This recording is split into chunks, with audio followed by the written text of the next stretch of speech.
So you decided to take the carriage off your Olympia SF. What are you doing with your life? No, I don't recommend it. It is not fun. Even for somebody that's done it 100 times, it's still a pain to do. But I will show you the easy way, the easiest way to get the carriage back on once I find the other bearing track. Hello, there it is. So this is a late model SF. My dog's gonna jump up here because there's a moth in the window. He wants to get it. Don't, buddy. Oh, get it out of your mouth. He caught it. Come on, go sit on the floor. Oh, okay. All right. Sorry, back to our regular schedule programming. Late model SF, but they're all the same. Early models, late models, they're just square and more plasticky, including the carriage bearing tracks or rails holders. Yours will be metal if they're in the newer model or the older models. To get this off, there is a little lever you have to push right here. So you take off all of the plastic end caps, and when you slide it all the way over, it'll hit the bell, and then you'll hit the margin release, and it'll come to this lock stop. And this is just a spring-loaded lock stop. You can stick a screwdriver in there and push this down, and then the carriage will come the rest of the way off. And then you lose your bearings. And there's nothing worse in this traveling world when you lose your bearings. So I'm gonna set you down here for a second. I'm gonna be moving you around a little bit, and my head's probably gonna get in the way, and I'm gonna be out of frame because this is a job you have to tackle from the side, because you're gonna be dealing with these bearings, pushing them into the side. So 2 bearings, one carriage on the machine. What you're gonna wanna do is make sure that this is over pretty far, at least so the end of the carriage is lined up with where your type bars would normally strike the paper, so off of the platen. So you want it off about that far. You know, if you try to start doing this process with the carriage too far in, by the time you get to the end of your normal travel, your bearings will protrude, and then the carriage will fall off kilter, and it's not going to work. So you have to at least have it out of its range of type motion.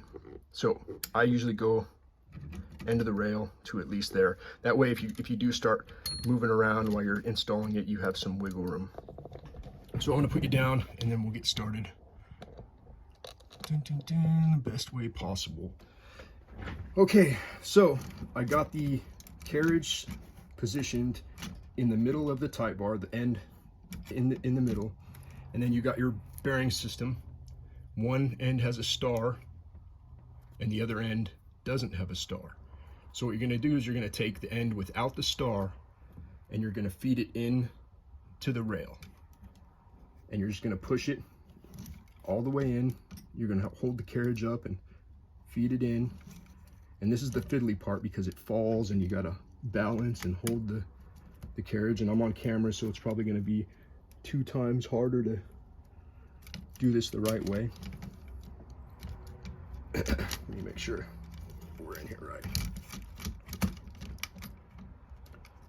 Okay, so I'm feeding in the bearing along the rack, along the rail, along the track.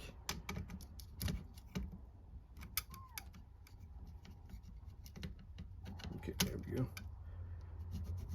And then I'm gonna get the star all the way in as far as it can go. Okay, and then I'm gonna hold the carriage there. And this is the tricky part because you're working in a small spot and you got limited range of motion. You're going to take the other bearing, doing the same way with the smooth end first, the star end facing out, and you're going to feed it into the back. Sorry, my head's probably going to be in the way because this is the only way you could do it. And you're going to feed that one in the same way you did the front one, in through the track. And it helps if you have like a pusher tool, like a screwdriver or something. You can push on the end where the star is. You're gonna feed that in. Oh, technical difficulty. I gotta start over because because the ball fell out. That's one bad thing about these plastic ones. The star falls out pretty easily. So let's try it again. Okay, I'm not going to talk, I'm just going to do it since we know what the first part of the procedure is feeding this in. Oh, and the ball fell out. See, this is why we don't do this to ourselves, guys. At least voluntarily. I mean, if the thing fell out on its own, by all means, replace it, repair it. But don't put yourself into these positions just because you want to like clean an extra little bit of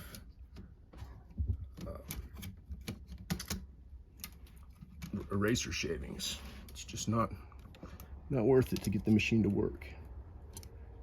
So we'll feed that one in the back, hopefully. Got to get really far in there with your head because you have zero room to look inside this track and the rail. Ding, ding, ding. Okay. Lining it up.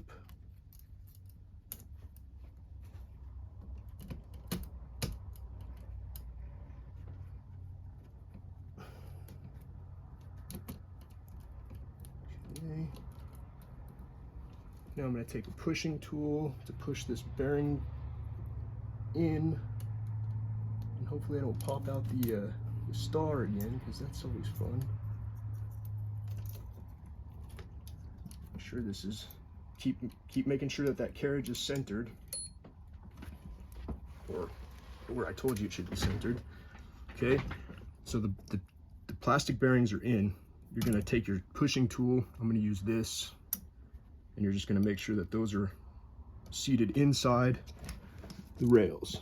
Make sure that this is all the way over as far as it can go, and then you're going to bring the carriage up onto itself and into the thing, and then you're going to cycle it through and make sure the carriage doesn't fall. See right here, it kind of fell off. So what I'm going to do is come back over here, and I'm going to make sure that this thing, the star, is over as far as it can go. Push it in, push it that way. Make sure that that star doesn't slip out once I get the carriage back up in there.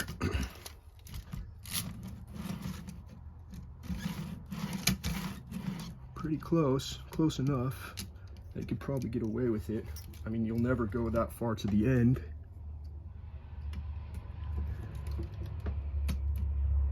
I think that might do it. Okay. So it's just a matter of making sure that those bearing ends, you see it. So it's on now, and the carriage isn't going to fall off. So it's just a matter of making sure that the carriage is as far over as you can get it, and these bearing holders, see, this one's pushed out, so you're gonna have to push it in. Make sure that it goes in all the way as far as you can get it, and just push it inside there, or else it's gonna keep falling out once you cycle the carriage.